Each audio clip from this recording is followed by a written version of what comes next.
Jesus has a different way of looking at things. He doesn't see things the way the other authorities see them, and sometimes even different than the way we see them.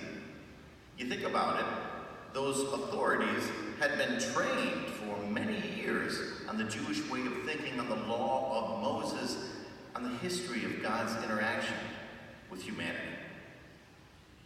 And yet, they somehow get it wrong. We, our whole lives, have been raised with an understanding of what it means to be Christians and how to apply the life of Christ to our days. And yet sometimes we get it wrong. Jesus looks at these moments as an opportunity to give glory to God. But an interesting way that he looked at the sickness. He called it a bondage.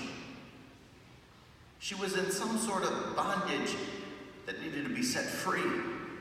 It prevented her from doing something. Perhaps we would say, well, it prevented her from just walking normally. Perhaps we could say that it prevented her from living a happy life. But I think it's something more than that.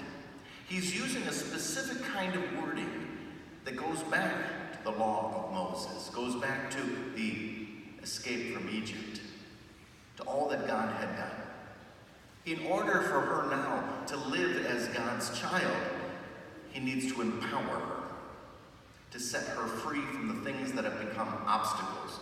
I wondered to myself, what is it that God expects from her that she was not able to do before? But now that she is cured, she can.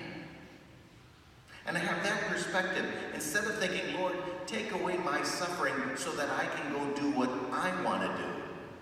Say, Lord, if you ask me to do it, give me the power to do it.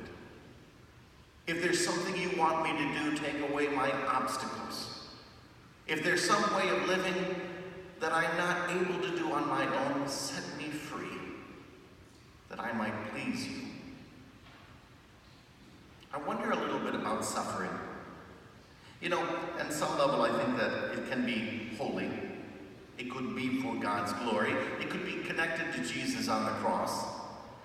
But other times, it kind of brings us into a different kind of temptation, maybe one we wouldn't have if we were healthy, where we begin to focus inward. And instead of paying attention to the people that are right in front of us, to the needs that are required, we're focusing on those little pains. We're focusing on ourselves. And nothing seems to be right, and we're not in a good mood, and we never seem to do it the way that Christ would have us do. It feels like a bondage. I can't live as the disciple Christ calls me to be. So set me free, Lord. Free to serve you. Free to be your child. I ask Almighty God on this day to free those in captivity to whatever ails them, whether it be physical, emotional, or spiritual, so that we can really serve the Lord with all our heart, mind, and soul, so that we can be as he sees us, truly his children.